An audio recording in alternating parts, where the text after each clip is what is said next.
Okay, the numbers seem to be stabilizing out now. My name is Jim Byrne. I am a member of BOMSS Council, and I'm delighted to extend a warm welcome to all of you this evening who've taken the time out to join us for this evening's webinar. This evening's webinar is sponsored by WL Gore. They are one of our corporate members of BOMSS, and we're very grateful to them for their support for the Society in this evening's webinar. I would like to remind, I'm sure you're all well aware, and you've all submitted lots of abstracts for our ASM in Birmingham, which is now only 6 weeks away. Matt, who's on the call this evening from EBS, will put the web link in to ensure that you've got that. You must make sure you register and get your accommodation booked. Secondly, I'd like to remind you all of the real importance of responding to Ayma Masbahi's questionnaire that she sent. It's been sent out again today. So Aya is our Equality, Diversity and Inclusivity lead.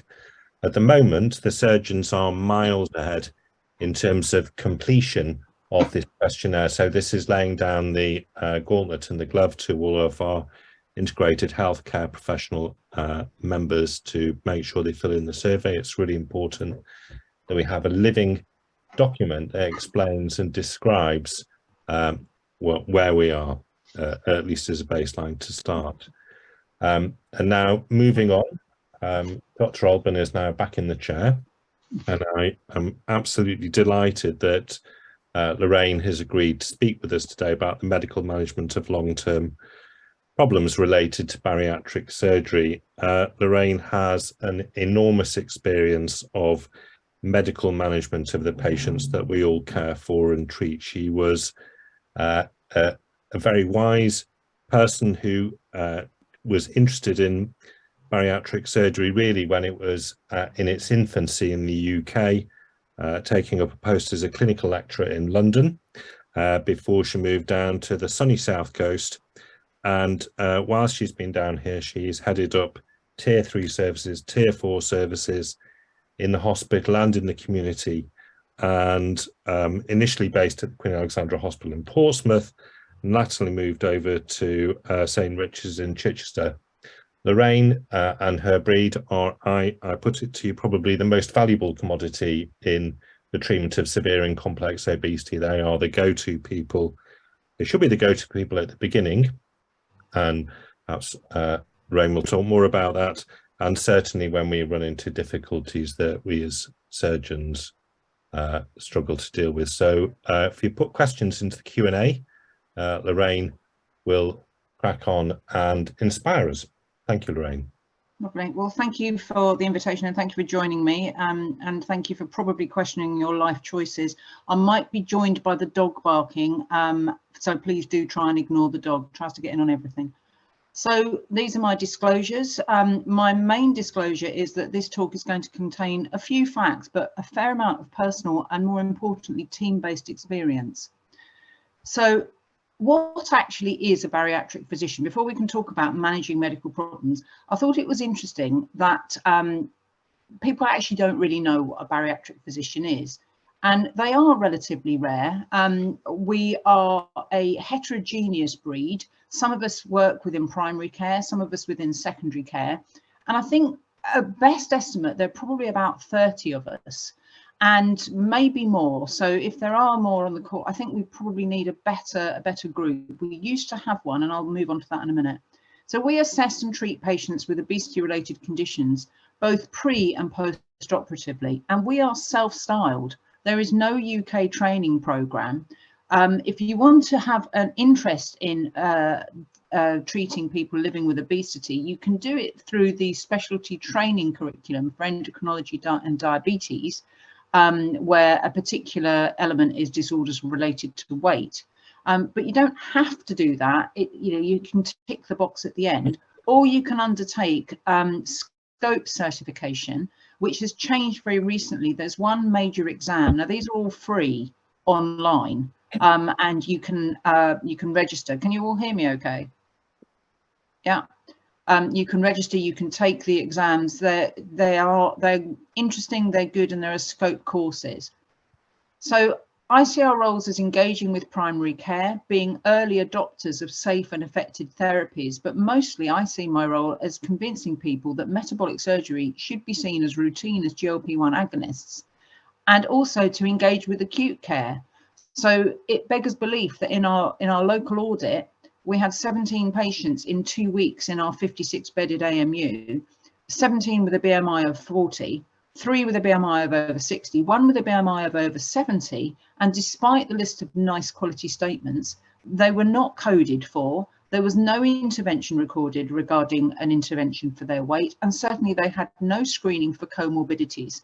So that's another of my roles, is to try and excite and ignite the passion for those in outside bariatric medicine to deal with people living in larger bodies holistically. And we also engage with academic medicine, education, and put their commissioners. It's vital that we engage with commissioners. There is a special interest group in the endocrine network. The APSO there was the old Association for Physicians Specialising in Obesity, and we met actually in Birmingham. It was probably about 15 years ago now, and there were only about 5 of us. We were subsumed into the Society for Endocrinology, for better or worse. Okay, so that's a bit about what a bariatric physician may be, or perhaps is. So you know this data far better than I. Bariatric procedures, very common. MBSR, 47,000 patients over the last 9 years, or certainly 47,000 procedures. And I think that's a vast underestimate for people that seek their procedures overseas, also people that have had their procedures prior to this. So I think there must be 70, 80, maybe even more, 100,000 people in the UK that have had some sort of bariatric procedure.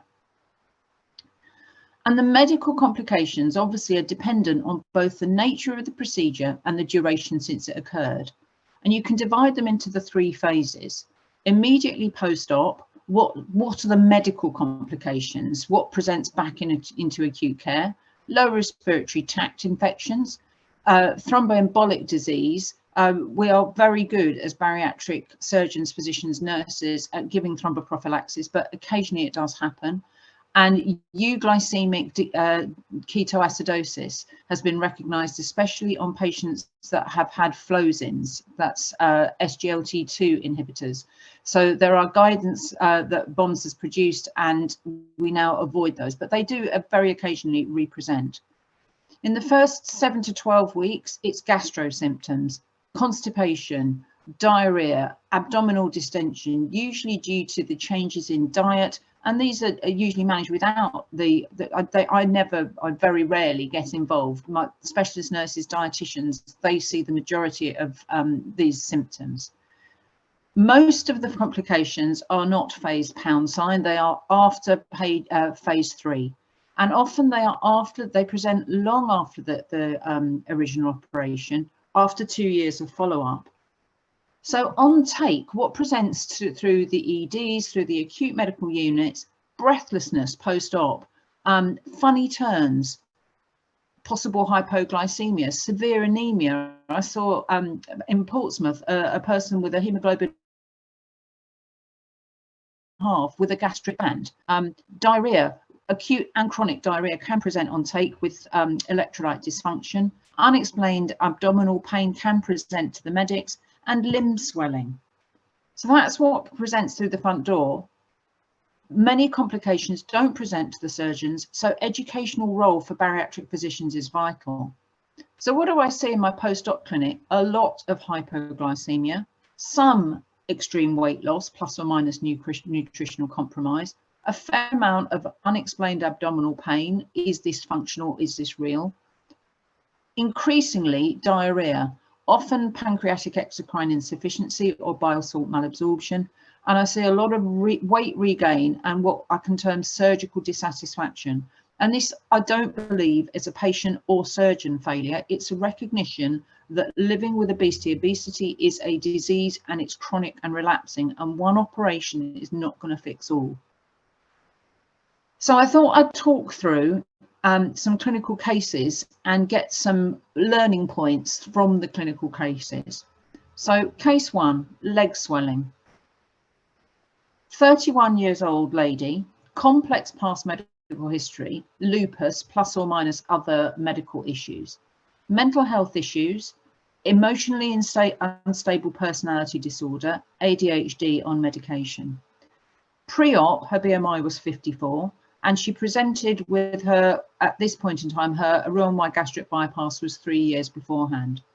She had a really complicated post-operative course. She had cholecystitis, and she actually needed a cholecystectomy while she was pregnant. She had a prolonged hospital stay, and when we came to see her at the age of the BMI of 24, from a BMI of 54, all she was eating was crisps, crackers, toast, because she felt it caused her abdominal pain. And she was complaining of hair loss, sore mouth, weakness, tingling in her feet and swelling of her arms and legs, and additionally diarrhea. She was in a sorry state. I will never forget this lady because she needed to virtually lift her own legs to walk into the consulting room. She grabbed her thighs and tried to move her own legs. They were so edematous. She was really pale. She had a really sore mouth and she had peripheral neuropathy. Her bloods weren't too bad. She wasn't particularly anemic. Yes, she had a large MCV. Her albumin at 28, that's a kind of MET level. It's not really, really, really low, but it's a bit low. So because of the peripheral edema, one of the things that the admitting team had thought is, could this be heart failure? But her chest x-ray didn't support that, and her echocardiogram and her BNP, which is a biochemical marker of heart failure, were normal. Actually, her bloods weren't too bad either. She was a bit hypocalcemic. Her zinc was low, but that kind of corresponds to low albumin because zinc is carried on albumin. And somebody sensible had sent her poo off and her fecal elastase was low. So good, we're kind of getting somewhere. That is what she looked like. She's given permission for these photos. She was massively edematous. She had edematous lips. She had edematous face. She was massively edematous. So looking at the clinical picture, we made the diagnosis of protein energy malnutrition, for want of a better word, kwashiorkor, pancreatic exocrine insufficiency, plus or minus thiamine deficiency. The picture on the right shows what she looked like after some treatment, and you can see that it's a huge difference. Ooh. So protein energy malnutrition, kwashiorkor, is recognized post-bariatric surgery, and our patients spend a lot of time with dietitians trying to optimize their protein intake, but actually it's really difficult. It's a lot of protein to take in when you've only got a small stomach, and trying to prioritize that whilst living a life and not eating and drinking at the same time can be a challenge for people, especially people who struggle with coping mechanisms. So we began an NG feed, as you could see. She started at 10 calories a kilo, not very much on day 1, increased that over the following days. She had Pabrinex. She was monitored carefully. And within 5 days, her edema began to resolve. She lost about 10 kilos. She had the most profound diuresis and things actually really improved. So we thought, oh, good, jobs are good, and on we go. She remains on iron infusions 3 monthly because she can't tolerate oral iron. She remains on creons with her meals, and she had some selenium and zinc supplements. But she has intermittent, severe, undiagnosed abdominal pain. She has been investigated by our unit and by a tertiary unit in London. All investigations have been normal. She has managed to get on repeat prescription, Oromorph. She's taking 7.5 mils of Oromorph every 4 hours daily, and she gets this from her practice pharmacist. They are on a reducing dose.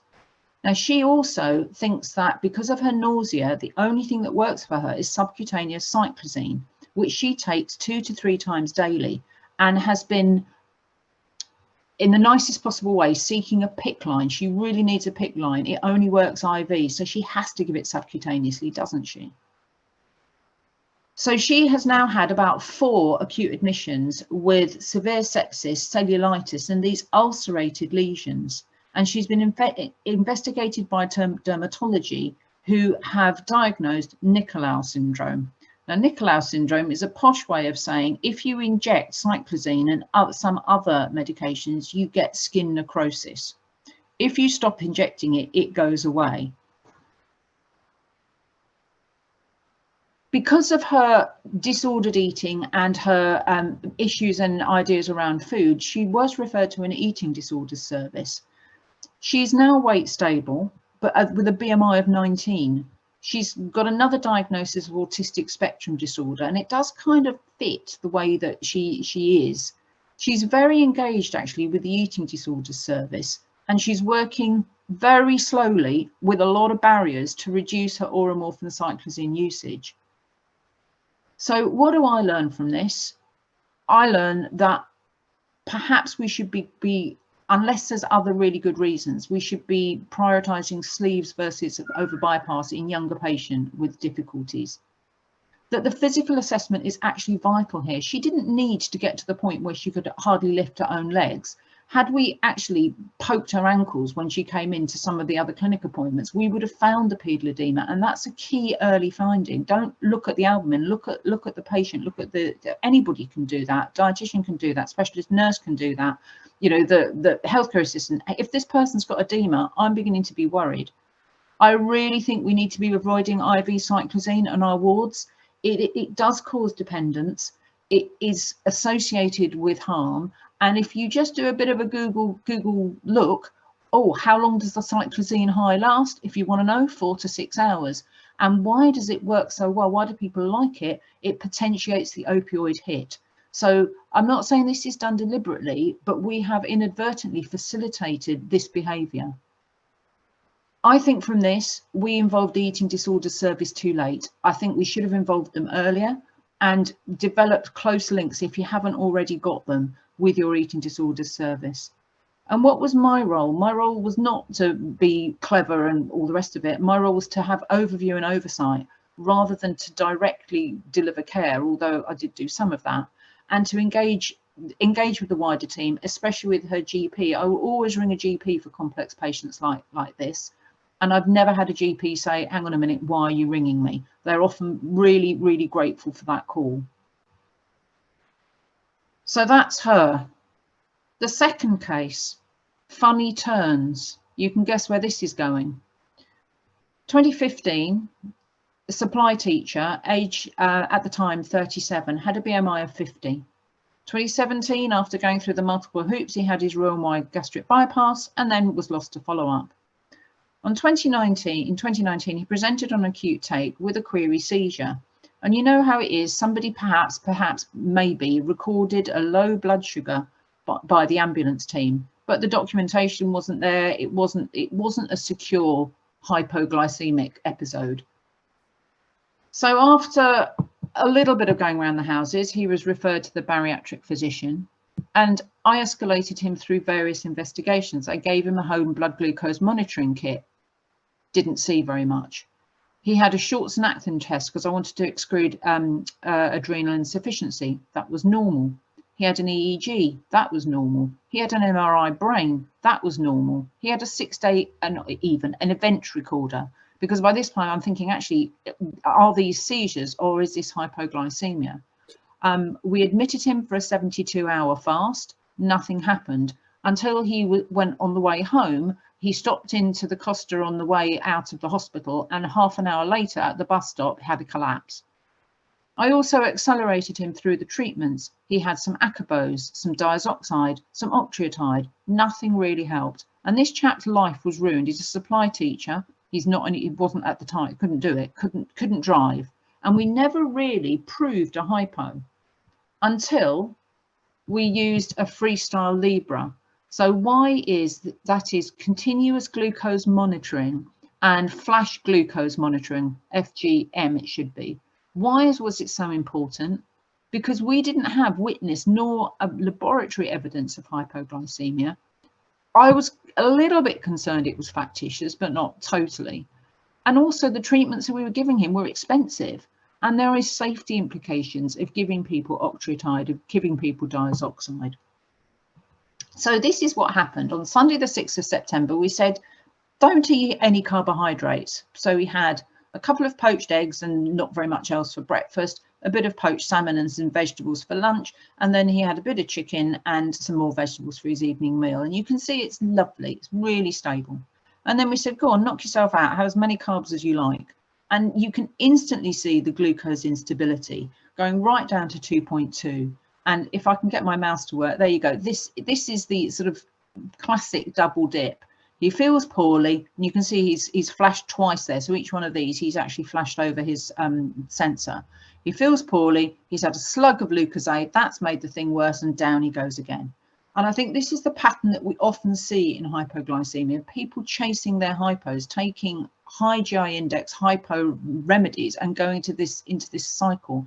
And that rapid fall, that's up to about 18 to 2.2 within about half an hour. I'm not surprised people feel it and feel really unwell. And it's really difficult, I think, to know what is dumping and what's a hypo. And I think if you look at this table, it kind of gives you a bit of a steer. Dumping is really common. Hypoglycemia is said to be much less common. Severe cases, 1 in 1,000, but I think we see it much, much more often than that. Dumping will be soon after surgery, weeks after surgery. Hypoglycemia, usually at the time when people are at their nadir weight, when they've lost all insulin resistance. Dumping almost immediately after eating, hypoglycemia about an hour and a half after.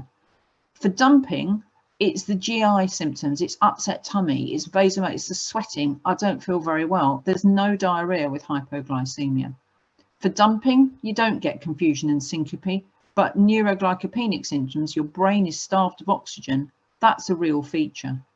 Dumping, again, response to dietary therapy. If you don't eat the stuff, you don't get dumping. Hypoglycemia, it's really hard to avoid all carbs. So I'd say a partial response to dietary therapy. Dumping, no medications really help. Medications can help, although the evidence suggests not. So you've got to have symptoms compatible, documented hypoglycemia and abolition of both with oral or IV glucose to say this is hypoglycemia. As I say, it's not just bariatric surgery. I've seen it in patients with esophagectomy and gastrectomy. And if you put on continuous glucose monitoring, it's actually really prevalent. It's about up to 75%. And if you give provocative tests, which are meal tests, up to 30%. But not everybody's symptomatic, and it's really interesting why some people can have quite significant hypoglycemic excursions, for want of a better word, and not really feel them, and some people are almost crippled by it.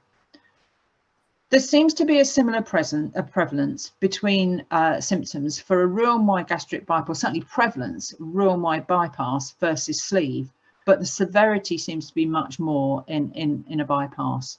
I've not seen it, and it doesn't really exist in a band. And again, it's said to be lower prevalence in SADS and BPD. So why does it happen? Well, if you imagine that you deliver nutrients to the jejunum and the proximum ileum, what that means is your glucose levels rapidly rise, and your pancreas, which is used to trying to produce a lot of insulin because you're either a bigger person or you've got prediabetes, etc., ramps up your insulin secretion. Nutrients in the jejunum stimulates GLP production, and that means that also ramps up the insulin effect. That's why Wegovy and Saxenda work. They work with your own insulin and make it work better. And what you get is that overswing hypo, rapid increase in glucose, rapid fall in glucose. Other mechanisms said to have an element of defective glucagon response, all altered bile acid secretions, and just like everything else, inflammatory cytokines are said to play their part. So obviously operation type. If you're thinner, for want of a better word, at the start of the operation, you're at higher risk. If you lose huge amounts of weight, you're at higher risk. And if you've got early, usually diet controlled or no diabetes at the outset, you're at higher risk. And if you have symptoms of reactive hypoglycemia, and especially if that's ever been proved on oral glucose tolerance tests pre-surgery, you're very much at risk. So investigations, most people I don't think need investigating unless there are red flag symptoms, and I regard those as morning or fasting hypos if they're for shift workers, And obviously anything that suggests a neurological seizure, tongue biting, incontinence, repeated episodes, jerking, and the post-ictal period, are they confused? Are they disorientated? Because if they're not, if they get better really quickly, it's probably, and better with food, it's probably a hypo. Any red flag symptoms, they need to be investigated elsewhere. Give them a home blood glucose monitoring kit. GPs can prescribe these. We probably ought to have them within our practice. And give them a food and symptom diary. Ask them to be detectives. An oral glucose tolerance test, some people do it, but it causes people to dump. It's unpopular and it's not real life. You know, our chap had his hypo and a muffin and then ended up at the bus stop with his hypo. And a mixed meal test, again, liquid based, not real life. You can do food based mixed meal tests. And we use, for a home-based protocol, we use 2 breakfasts. Basically, we get them to measure their blood glucoses beforehand for a couple of days in the morning, and then we give them sequentially a high GI breakfast one day, a low GI breakfast the next day, and we ask them to check their blood glucose. And they see with their own eyes the effect of tropical fruit cocktail in syrup, getting their blood glucose up to 11 or 12, and then maybe an hour or so later it's rapidly dropped. But if you have a thick piece of bread, some low-fat spread and a boiled egg, they struggle to eat it all, to be fair, blood glucoses remain stable. In the rare cases that I have admitted them for a day case, we've used fortisip compact fibre, which is about 12.8 grams of sugar. But if you don't have a clinical investigation unit and you don't have an endocrine investigation unit, doing a mixed meal test with on-call people is really difficult, because you've got to get the samples off to the lab at the right time, and they are invariably really hard to do. So obviously we advise dietary treatment. Don't have foods that have more than 5 grams of carbohydrate per 100 grams, but it is difficult. Other medical treatment, acarbose. What does acarbose do? Well, it stops you from digesting or sort of breaking down polysaccharides. It slows your gut down. It slows absorption down. That's the best evidence is for its effect, but actually it causes flatulence. It's quite difficult for people to take. GLP-1 analogues, due to the slowing down of the stomach and slowing down of absorption, have been trialled. Not really enough evidence. Some people swear by them. I can't say I've had much success. Glucagon, yeah, you can use it as a rescue, and for people with severe hypos, they should have some glucagon with them at all times. SGLT2 inhibitors, DPP4 inhibitors, calcium channel blockers, they are all mechanistic ways of why they should work. But again, I've gone through the majority of those and I haven't found them very helpful, and I'm glad that the evidence backs me up on that. Diazoxide is a drug that I have used. There is, again, little evidence for its effectiveness. And largely people do find it difficult to take. It causes swelling of ankles, it causes palpitations, but at low dose, actually, I found it quite effective. The difficulty is getting the stuff, because it's hard to get. And then somatostatin analogues, you have to inject yourself 3 times a day with very expensive stuff, octreotide, perseriatide.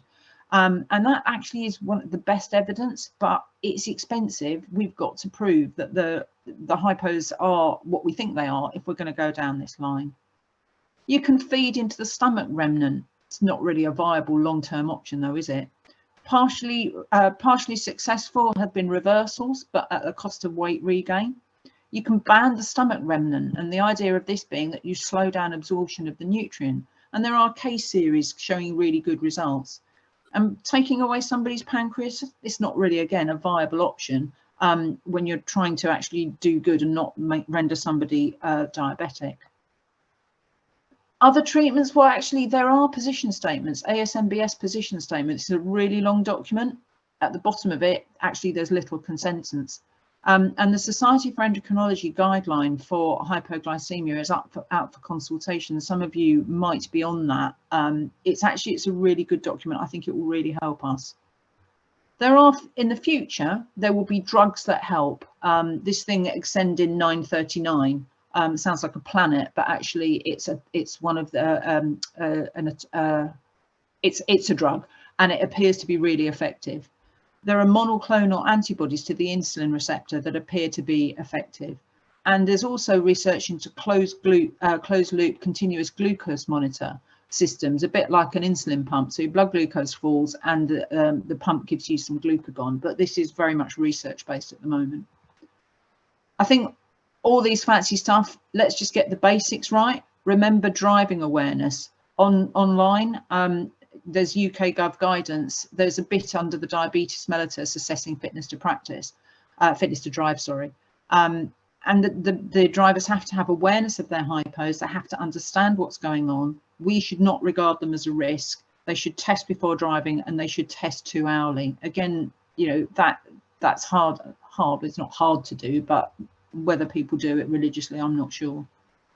So our chap, what happened to him? Well, we fed him into his redundant stomach, and actually his hypos went away. He had his Roux-en-Y gastric bypass reversed. His symptoms improved, but at the cost of some weight regain. And unfortunately, he's now been lost to follow-up. So my learning point, actually is really hard, even in a clinical environment, to prove hypoglycemia, especially when they're food related. And severe symptoms, I think, can be hard to treat and can actually really ruin people's lives. I think the visual of continuous glucose monitoring and flash glucose monitoring is vital in self-management, and I think we should be using them more because they help people see what's going on and how what they're eating affects them. How am I doing for time? I'm very nearly out, aren't I? And ask about reactive hypos and avoid Roux-en-Y bypass if they have hypos. My last case, I'll gamble through this. 35-year-old hospital administrator, had a bypass, BMI 38, lost over 100% of her excess body weight, got down to a BMI 25. She again, like the other case, had multiple surgeries. She sought revision surgery. She had an endo stitch. She then had excision of her dilated jejunal blind loop. And she was vomiting daily, but she was delighted because she lost loads of weight. So it tells you what people will put up with, not to regain weight. She came into A&E confused with a dysconjugate gaze. She had peripheral swelling. Again, like our other case, she had angular stomatitis. She was pale as the day is long, glossitis. Her albumin was low. This time it was about 18, 19. She had low zinc, but otherwise it was nutritionally intact. The working diagnosis at the time for this other centre was probably absolutely correct. She had Wernicke's encephalopathy and she was given thiamine. She was given lots of IV Pabrinex. She had an MRI, that was normal. She had an LP, that was normal. And she was discharged after a really good recovery on oral thiamine. And we thought, oh, great, that's her sorted. Thiamine deficiency, it's not just Wernicke's. The dietitians amongst us will know this, but you know, for the rest of us, Wernicke's, ataxia, ophthalmoplegia, confusion, but then you can get dry beriberi, which is weakness, muscle spasms, convulsions, wet beriberi, high output cardiac failure. There's even a bariatric beriberi that's described, which is related or thought to be related to bacterial overgrowth, actually utilizing thiamine and causing a functional thiamine deficiency. It's common-ish post-bariatric surgery, 95% of which, certainly in this case series, with the bypass or restrictive procedures. Vomiting is universal, and in some cases, patients were giving IV glucose without IV thiamine, which can worsen symptoms in about 20% of patients. So why is it important? Because only about 50% recover. And I've got a fantastic patient who's got the best horizontal and vertical nystagmus you will ever see. It's not great for her, but it's very good for our exams.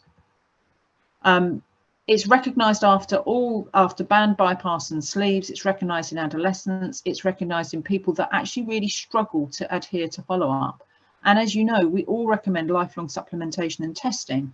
But this is, again, a challenge in primary care, especially when clinical commissioners do not incentivise regular testing for patients post 2-year bariatric follow-up.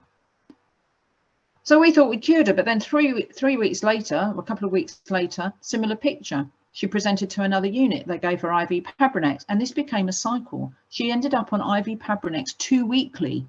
She was treated with a rifaximin in case it was bacteria causing her thiamine deficiency.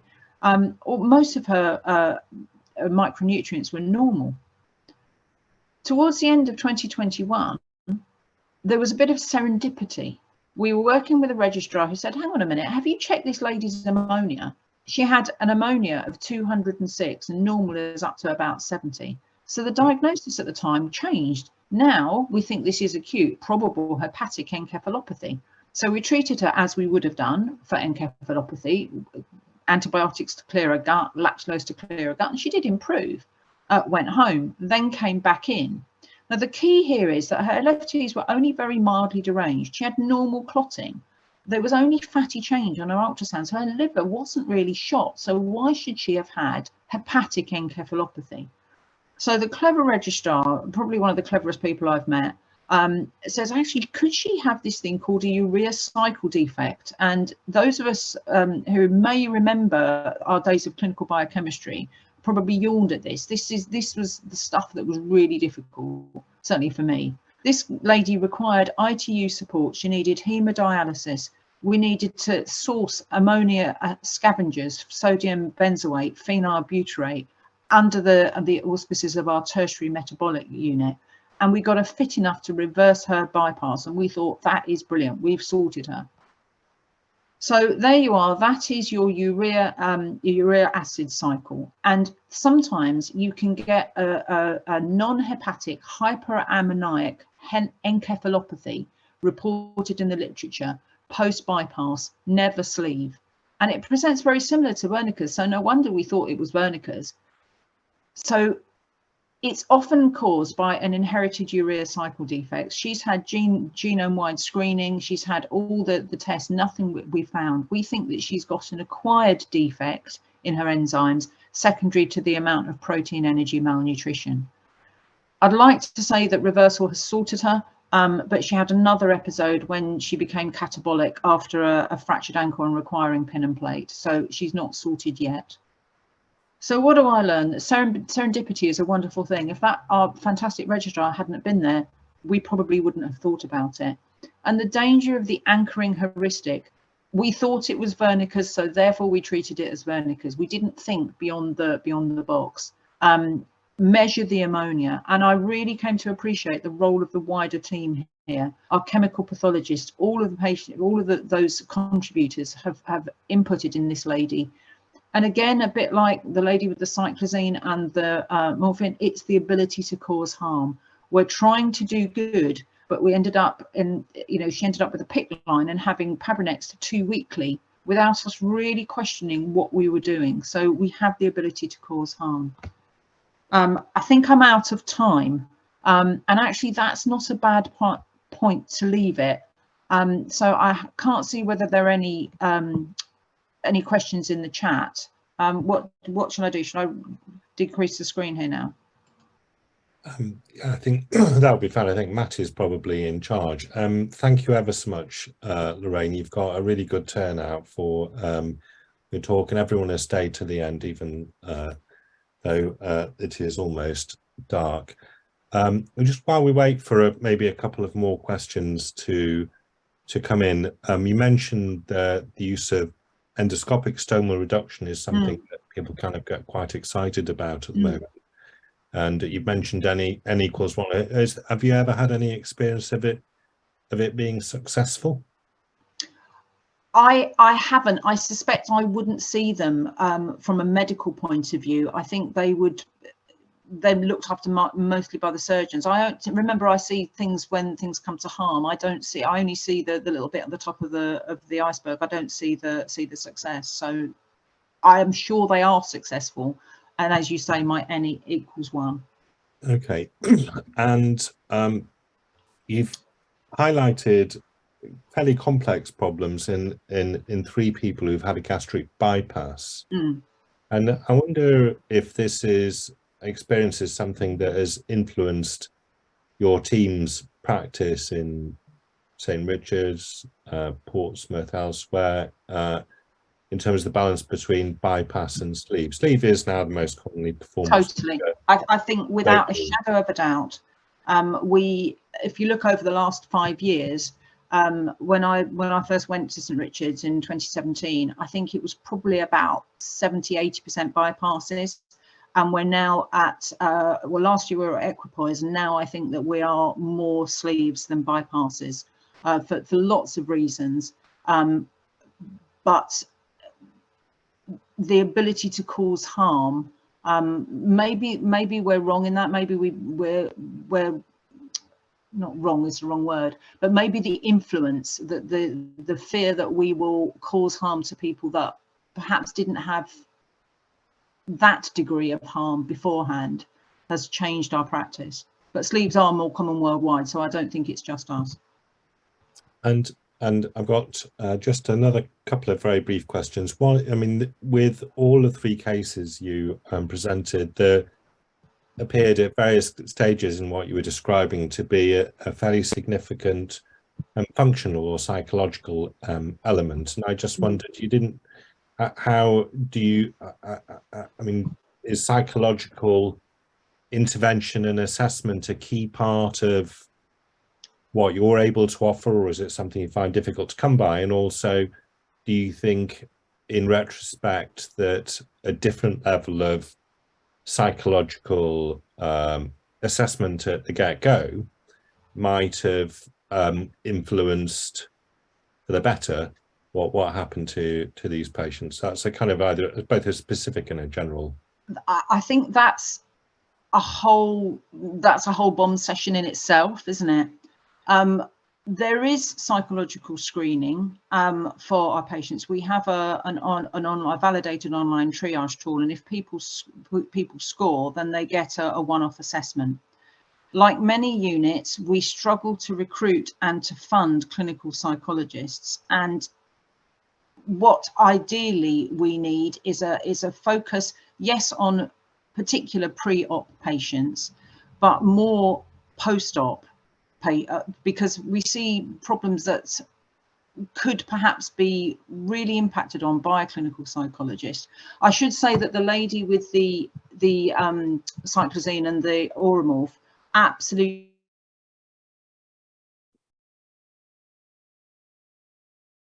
does not see that this is addictive seeking her. She just doesn't see it. She thinks that she's using this medication because she's ill and because, you know, all of these things have happened to her.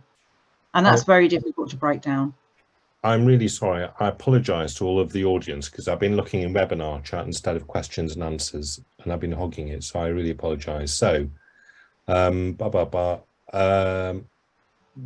Galway, I think really enjoyed it. We got experience in eating disorder. She's talking about the link between eating disorders and bariatrics. We need to think about connecting these services more. Totally.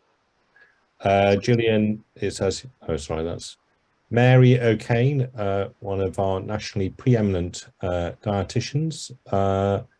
Excellent, highlighting the importance of long-term follow-up with other MDT. Katerina Burton thinks you did a good job. Thanks for doing it. Fanny Trent Fanny is having a past history of reactive hypoglycemia, non-diabetic, an absolute contraindication to RYGB. No, I don't think anything is an absolute contraindication.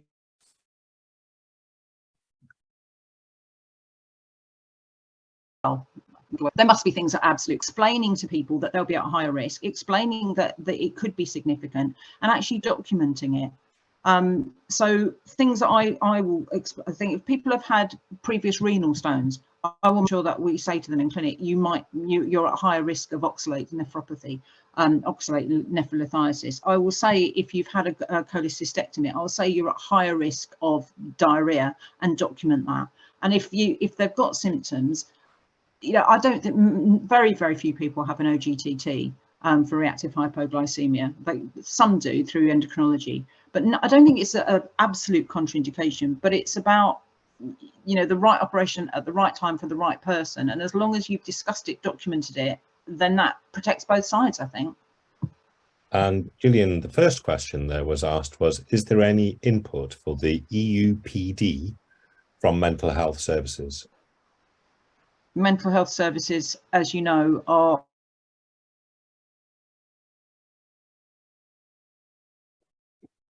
really. There's a huge and eating disorders, personality disorders, ADHD. There's lots of issues as there are in the non-bariatric population as well. So no, I think we really struggle, like a lot of people, a lot of centres, to provide even minimal psychological care. We don't have a psychologist, and that's something that we are not embedded within our service, and that's something that we are investigating and pursuing actively at the minute. Okay, and Nadia Isaac, who is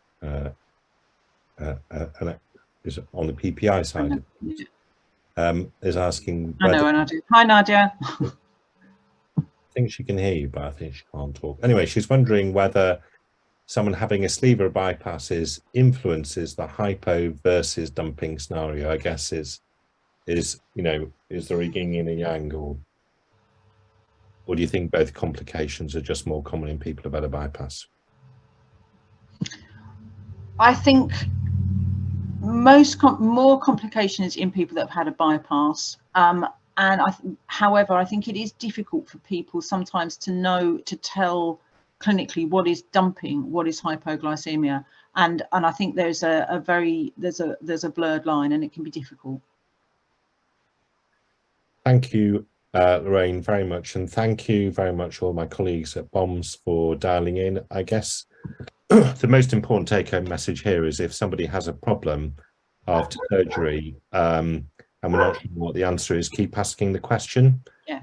And involve people, and don't just think it will go away, because they often don't just go away. So they'll just represent somewhere else. Persevere, keep asking, and find a bariatric physician if all else is lost. Thank you all very, very much. Once again, apologies for being such an awful chair and getting the tech side wrong, but I will learn. I'll do better next time if I'm invited back. Thanks very much. Over and out. Thank you all very much.